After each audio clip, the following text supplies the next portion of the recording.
It's showtime.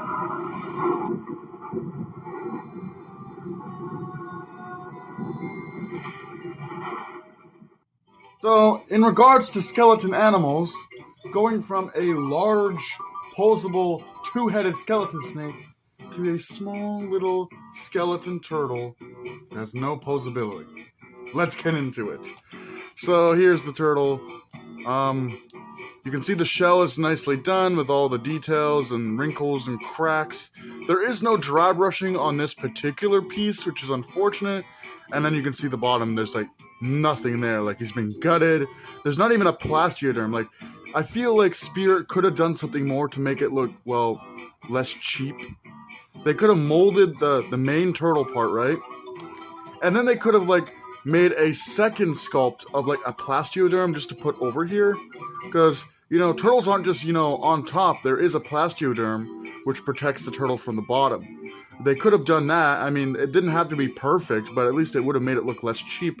But I'm not complaining because you're really supposed to look at the turtle from up top here. You can see different bones here. You can see the tail vertebrae. You can see vertebrae on the neck here before moving up into the skull. And then you can see the eyes and the nose cavity. You can see the jaw here. It is so bright because there's, like, the other figure at least had, like, some dry brushing on there to bring out the details. This is just flat out white with a little bit of black to showcase the eyes and the nose cavity. But it looks really cool. You can see, like, all of the texturing, the cracks, you know, all those little weird kind of hexagonal shapes that you see on a turtle shell. The vertebrae looks nice. The skull looks awesome. I feel like you should just do some dry brushing yourself to really bring out all of these details.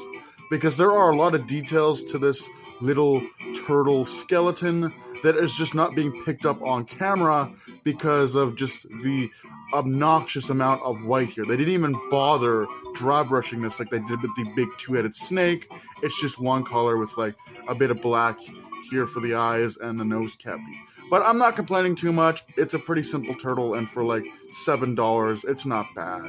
It's a pretty basic, you know, turtle. It gets the job done for what I need it to do. Obviously, I am doing a pet cemetery for my haunt this year, so I need a lot of these animal skeletons, specifically stuff that would be, you know, kept by a pet owner. So like turtles, fish, dogs, mice, snakes, lizards, all of that jazz I'm gonna get, and it's gonna be displayed in the yard like it's coming out of the depths of the earth to wreak havoc on the living or its former owner. But yeah, it's a nice, cute little turtle. Take this this off here, the stuff here. You can see just says Spirit on the tag with like that very basic Spirit artwork. You can see how much I paid for it, which was like $4.99, and after tax it's about $7. But yeah. But yeah, pretty basic, you know, skeleton turtle. I do like this turtle. I think it's awesome. Again, I do wish that they would cover up the hollowness of the body by having at least put like something there. It doesn't even have to be like a super realistic plastioderm. They could have just even made this part like just completely flat. That would have done it for me. It didn't have to be a plastioderm. They could have just made it completely flat. But, you know, it makes it look less cheap. But again, like I said before, you are going to be viewing the turtle from the top. But without further ado, I'm going to get into size comparisons.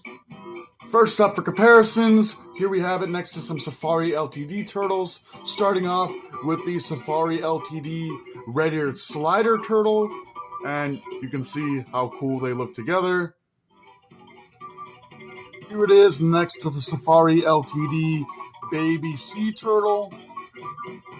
Finally, just for fun, here it is next to a precious little shell-like tortoise.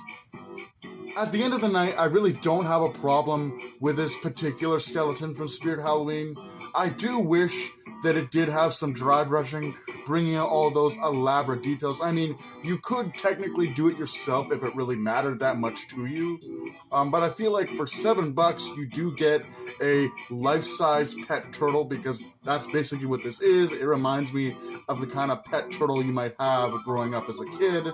And I really wish it had the addition of the plastioderm, because without the plastioderm at the bottom, it just feels really hollowed out and really cheap. And you don't want to use the word cheap when talking about a Spirit Halloween prop or accessory, because these things are expensive. But with that being said, let me know what you guys think in the comments below.